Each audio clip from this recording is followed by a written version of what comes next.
नमस्कार। विषय और विवेचना के इस कार्यक्रम में आपका स्वागत है और आप देख रहे हैं वॉइस ऑफ रिपब्लिक। आज जिस विषय पर हम विवेचना करेंगे वह विषय चुनाव के कानूनी और व्यवहारिक कठिनाई से संबंधित है। आप सबको पता है कि चुनाव आते के साथ पूरे क्षेत्र में सीआरपीसी की धारा 144 के तहत निषेधाज्ञा लागू कर दी जाती है।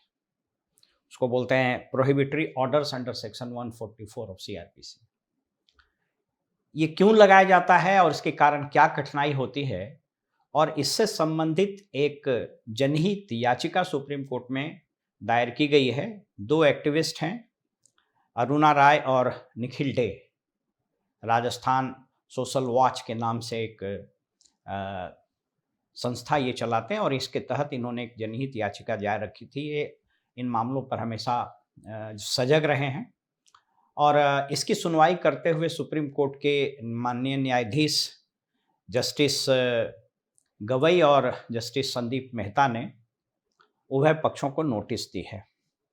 क्या है ये मामला, क्यों लगाया जाता है और इससे क्या कठिनाई होती है, आइए इसको समझते हैं। आप सबको मालूम है कि संविधान के अनुच्छेद 324 के तहत देश के निर्वाचन आयोग, चुनाव आयोग जो कह लीजिए, उसको सार्वभौम शक्ति, रिजर्वायर ऑफ पावर मिल जाता है और उस शक्ति के तहत चुनाव आयोग देश में ये सभी चुनाव कराती है जिसमें लोकसभा, राज्यों के विधानसभा, प्रेसिडेंट आदि के चुनाव कराए जाते हैं। लेकिन जो विधानसभा और लोकसभा के चुनाव होते हैं उसमें चुनाव की घोषणा के उपरांत ही मॉडल कोड ऑफ कंडक्ट पूरे क्षेत्र में लागू हो जाता है। मैंने मॉडल कोड ऑफ कंडक्ट के एक एपिसोड बनाए थे जिसमें इन विषयों पर चर्चा की थी कि सामान्यतः इसके 3 स्टेक होल्डर्स होते हैं, एक गवर्नमेंट, दूसरा पॉलिटिकल पार्टी और कैंडिडेट, और तीसरे गवर्नमेंट मशीनरी। उस पर मैंने चर्चा की थी कि कैंडिडेट्स के लिए मॉडल कोड ऑफ कंडक्ट का क्या मतलब होता है। उससे इतर हटके यह समझना है कि जैसे ही मॉडल कोड ऑफ कंडक्ट लागू होता है, राज्य में जितने भी निर्वाचन क्षेत्र होते हैं उसमें जो डिस्ट्रिक्ट मजिस्ट्रेट, कलेक्टर, कहीं कहीं वो डिप्टी कमिश्नर कहलाते हैं, वह स्वयं या उनके अधीन काम करने वाले एग्जीक्यूटिव मजिस्ट्रेट या एसडीएम, माने आप यूं समझें कि सीआरपीसी की धारा 20 के तहत एग्जीक्यूटिव मजिस्ट्रेट्स की नियुक्ति की जाती है जिसमें DM, ADM, SDM, executive magistrate ये सभी हैं और इनको धारा 144 के तहत शक्ति मिली होती है निषेधाज्ञा लागू करने की। अब ये जैसे ही 144 लग जाता है तो आप कहने का मतलब कोई भी पॉलिटिकल पार्टी, कोई भी कैंडिडेट अगर कोई सभा करना चाहे, गाड़ी चलाना चाहे, रोड शो करना चाहे, कुछ भी करना चाहे तो उसके लिए उसको अनुमति लेना पड़ता है। क्योंकि सेक्शन 144 के तहत जो निषेधाज्ञा लागू होती है उसमें 5 और उससे अधिक के लोग जमा नहीं हो सकते हैं, इसलिए इनको हर चीज़ के लिए परमिशन लेना होता है और ये एक बहुत ही दुभर प्रक्रिया होती है और उसमें जहाँ एक तरफ बहुत समय जाया जाता है, समय बर्बाद होता है, वहीं दूसरी तरफ पूरी गवर्नमेंट मशीनरी उसी में इन्वॉल्व होती है और पॉलिटिकल पार्टी, कार्यकर्ता समेत आम लोगों को भी इसमें बहुत बहुत कठिनाई होती है। और ये इतनी कठिनाई होती है कि आप यूं समझें कि रोड पर अगर आप चुनाव के दरमियान या चुनाव से पहले भी घोषणा होने के बाद अगर आप निकलेंगे तो जगह जगह पर बैरियर से पुलिस की चेकिंग, मजिस्ट्रेट की चेकिंग और एक आम व्यक्ति, एक आम शहरी इन सभी चीज़ों से बहुत परेशान हो जाता है और वो एक बहुत ही खराब एक्सपीरियंस से गुजरता है। इन्हीं सभी चीज़ों के मद्देनज़र सुप्रीम कोर्ट में ये सुनवाई चल रही है और सुप्रीम कोर्ट ने पूछा है कि आफ्टर ऑल एक ब्लैंकेट सेक्शन 144 के तहत निषेधाज्ञा लागू करने का क्या तात्पर्य है। यह बात मैंने एक और एपिसोड में आपसे बताई थी कि देश के अंदर, जिसमें बिहार भी है, निरंतर चुनावों के प्रति वोटर्स में उदासीनता या वोटिंग परसेंटेज क्यों गिर रहा है। उसमें अन्य बातों के अलावा यह कारण भी है कि जब निषेधाज्ञा लागू करा दी जाती है और मूवमेंट को इतना रिस्ट्रिक्ट किया जाता है, इतने जगह अनावश्यक चेकिंग होती है कि उसके तहत आदमी बहुत ही परेशान हो जाता है, इरिटेट हो जाता है, और कोई भी व्यक्ति जो मध्यम वर्ग या एक लॉ अबाइडिंग सिटीजन है, उसको लगता है कि क्यों अनावश्यक हम मूव करें। जहां एक तरफ यह चुनाव के बेसिक सिद्धांत को विसिएट करता है, जिसमें लेवल प्लेइंग फील्ड हो, फ्री और फेयर इलेक्शन हो, तो ये धारा 144 लगा देने से कौन सा फ्री इलेक्शन होगा, यह बात आज तक मेरे को समझ में नहीं आई, जबकि मैं भी इस सेवा में लगभग 34 साल रहा और विभिन्न जिलों में रिटर्निंग ऑफिसर से लेकर के चुनाव में ऑब्जर्वर आदि सबकी भूमिका हमने निभाई। तो यह बात चुनाव आयोग के भी संज्ञान में जाना चाहिए। वैसे अब सुप्रीम कोर्ट में यह मामला चल रहा है, तो निसंदेह सुप्रीम कोर्ट इन सभी चीज़ों को स्वाभाविक रूप से देखेगा, उभय पक्षों को नोटिस होगी, केंद्र सरकार और चुनाव आयोग को भी नोटिस होगी। लेकिन प्रथम दृष्टया ये बिल्कुल अनुचित लगता है कि चुनाव की घोषणा के तुरंत बाद पूरे क्षेत्र में 144 लगा दिया जाए। दूसरा एक और पक्ष है, मुझको स्मरण है कि विधानसभा के चुनाव में पटना जिले के एक अनुमंडल में एक एसडीएम ने धारा 107 सीआरपीसी के तहत बड़ी संख्या में लोगों को नोटिस की थी। और धारा 107 ऐसा है कि उसमें नोटिस होता है धारा 111 के तहत, और फिर 113 के तहत बड़ी संख्या में वारंट निर्गत किए जाते हैं। और बड़ी संख्या जब मैं कह रहा हूं तो वह संख्या 4000, 5000, 10-10 हजार तक हो जाता है। पटना हाईकोर्ट में यह मामला आया था और पटना हाईकोर्ट के माननीय न्यायाधीश ने उस एसडीएम को बुला करके, उसमें पुलिस अधिकारी भी थे, चूंकि पुलिस थाना के इंफॉर्मेशन पे ये सारी चीज़ें होती है, तो कोर्ट ने बड़ी फटकार लगाई थी। हालांकि वो एक न्यूज़ नहीं है, फटकार कोर्ट का तो आजकल बहुत सामान्य बात हो गया, लेकिन ये बात बड़ी दिगर की थी कि ये धारा 107 के तहत हजारों की संख्या में क्यों वारंट निकाल दिए जाते हैं। मैं इसमें एक बेसिक अपना अनुभव बताता हूं। मैं उन दिनों नेपाल के बॉर्डर पर एक अनुमंडल था, वहां मैं पोस्टेड था, नाम लेना उचित नहीं होगा। तो पुलिस अधिकारी ने स्वाभाविक तौर पर जैसे चुनाव आता है, वो हजार की संख्या में नोटिस वो प्रोसिक्यूशन 107 के तहत कार्रवाई के लिए वो रिपोर्ट भेजता है। और magistrate without application of mind, SDM without application of mind, और कई बार वो पुलिस के दबाव में वो सब पर नोटिस करता है। उसमें से अधिकांश लोग एपियर भी हो जाते हैं। एपियर होने के बावजूद भी धारा 113 का और कभी कभी धारा 116 का वारंट निर्गत कर देता है। मेरे साथ भी ऐसी घटना हुई थी, जब मैंने मना किया और लगभग 3 से 4 हजार ऐसे मामले आए थे। उसमें जो लोग धारा 111 के तहत नोटिस मिलने के बाद 112 में एपियर नहीं हुए थे, उन्हीं पर कुछ वारंट्स निकाले गए थे।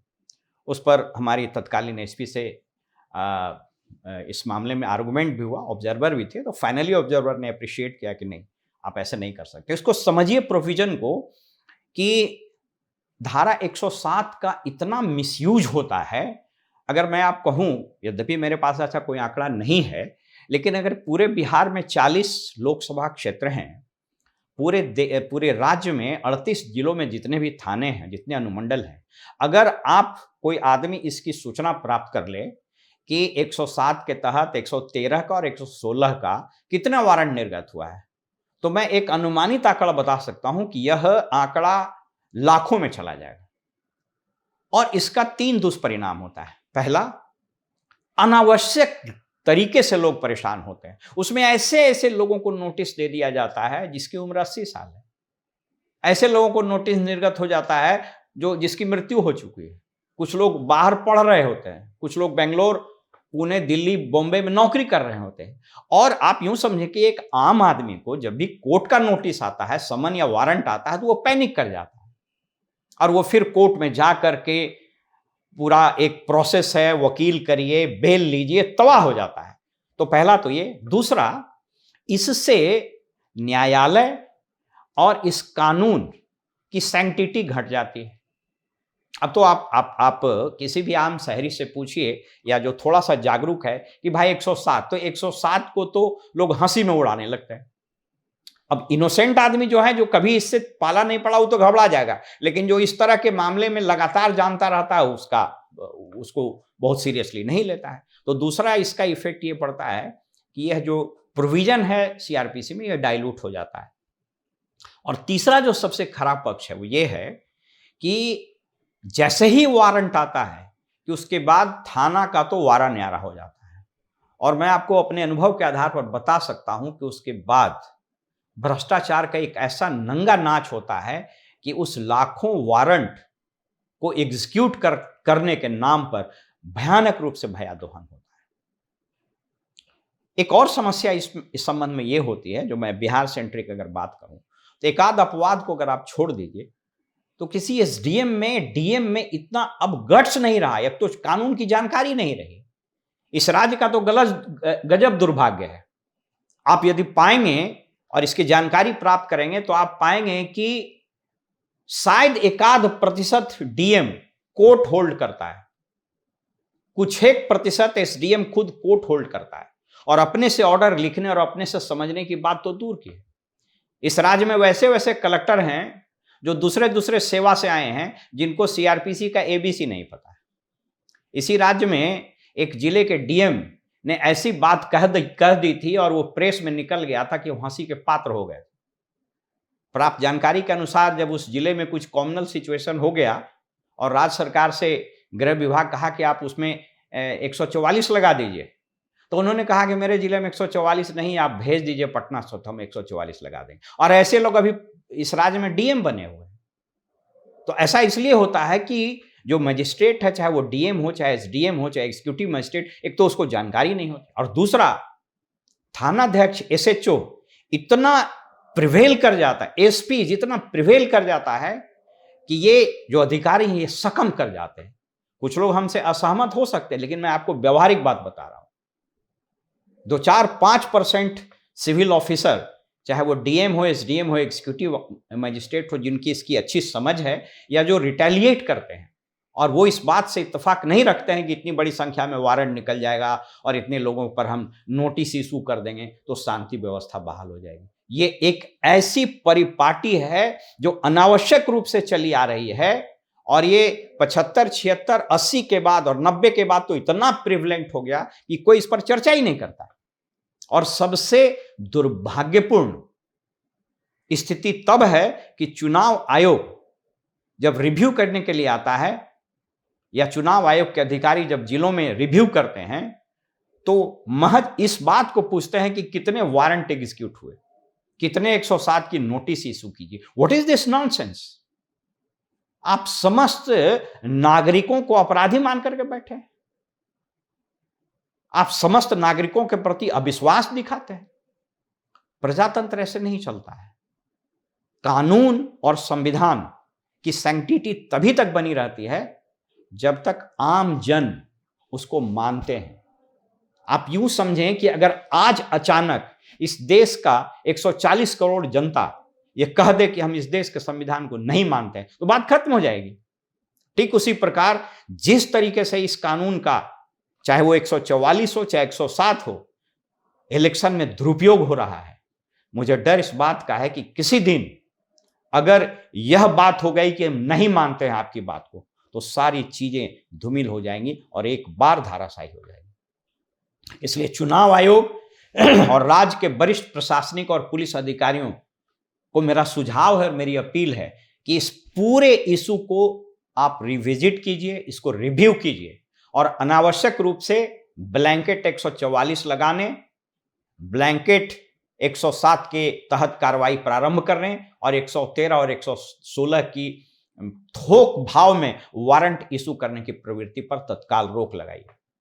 तभी यह सभ्य समाज रहेगा, तभी लोग कानून को मानेंगे और कानून के बारे में और चुनाव आयोग के बारे में उनका जो फेथ है और इन आयोगों की क्रेडिबिलिटी बनी रहेगी, आपकी विश्वसनीयता बनी रहे। इसके लिए आवश्यक है कि आम लोगों में आपके प्रति विश्वास हो और लोगों को यह लगे कि चुनाव आयोग, सरकार और इस देश का जो महकमा, इस राज्य का जो महकमा है, वो हमारी बातों को समझ रहा है।